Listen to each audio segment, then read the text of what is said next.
I've gone from Boy Scout to D-Malay to Solo Wiccan to OTO Initiate to Pagan Priest to Atheist. All in a search for more in life. In the history of natural world to the supernatural, I found many weird things. But just because I don't know what it is doesn't make it supernatural. While the true heart of science is to always question even yourself. In the end, I have become an objective atheist. I am an atheist, but I want there to be more. Welcome to Damn Weird, and in this, I'm going to attempt to organize my collective thoughts on various unusual events and things and people that have occurred, and things I've studied, just a way to organize them here onto YouTube for me. Now we're going to start with some of the easier things, simply because we need kind of a foundation for our studies, for something to look at. These are things that maybe shouldn't exist, but do. Solenodon. This is a being covered because this creature exists. That it is filled with unique abilities. So if this is a creature that does exist, some of the other cryptids we'll be covering later seem a little less bizarre.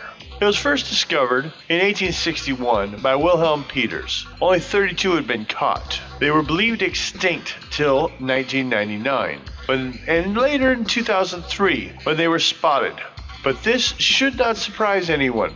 These small creatures survived dinosaurs and the meteorite that killed them off. They would survive.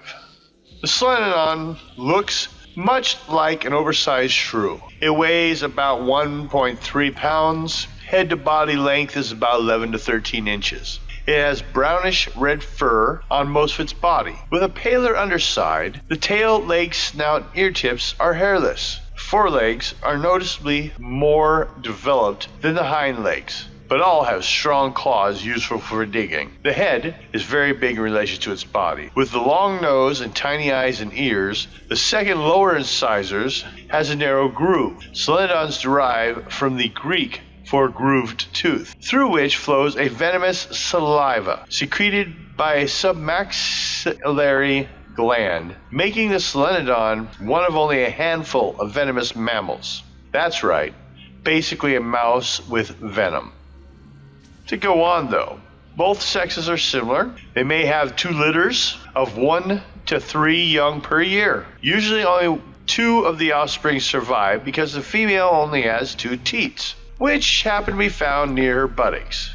The young are weaned after 75 days, but may sometimes remain with the parents while subsequent litters are born and raised, so up to 8 animals may share the same burrows. Solenodons may fight each other on first meeting, but eventually they establish a dominance relationship and live together in captivity in relative harmony. The Solenodon has glands in the armpits and in the groin, which are said to give off a goat-like smell. I guess if you're a mouse, a goat is a good disguise.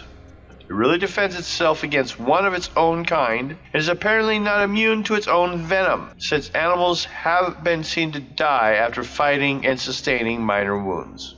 It may also attack other animals savagely. A captive Solenodon was reported to have attacked a young chicken and torn it to pieces with its strong claws before eating it. In the moments of excitement, it may grunt like a pig or give bird-like cries, but when pursued, it stays motionless and hides its head, making it easy to capture. Okay, now, to remind you, this is 1 foot long and less than 1.5 pounds of mouse, killing your chicken. Granted, it's a big mouse. It's like the size of a toy poodle, but, with short legs. The Solenodon was unknown to science for so long because it's nocturnal, a consequence of which its highly developed sense of hearing and smell and touch. Just think, though, how many cryptids are reported as being nocturnal and we can't find.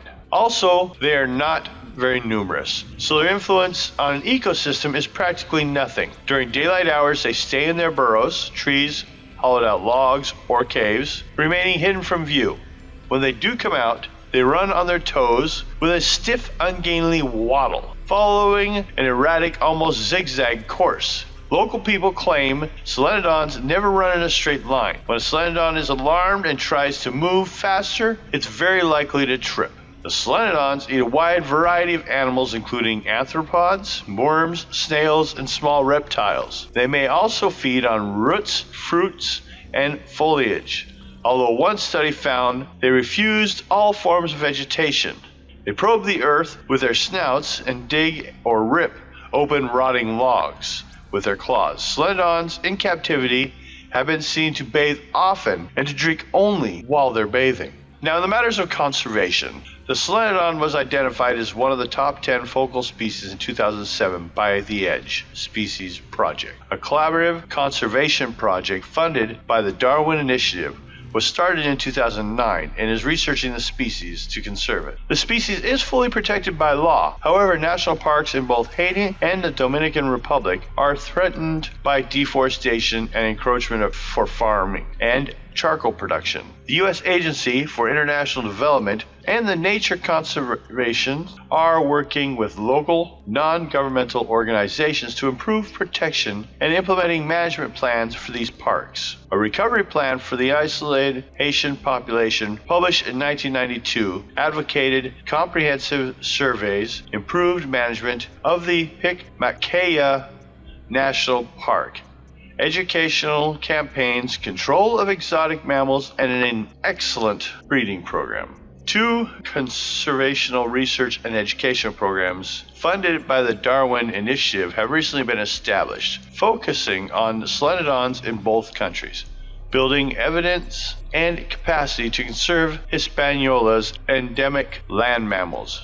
starting 2009, and building a future for Haiti's unique vertebrates, starting in 2010. These collaborative projects present a partnership between the EDGE program, the Durrell Wildlife Conservation Trust, BirdLife International, and Sociedades Ornitológica de la Hispaniola. I'm sure I got that one wrong. The Dominican Republic National Zoo, Society Audubon Haiti, and in-country project partners. That's right, this is basically a 1.3, 1 foot long mouse with venom. Glands in the armpits and in the groin, which are said to give off goat-like smell. It has 2 teats which are found near its buttocks. But sleep well, it's just a mouse. Thank you for listening.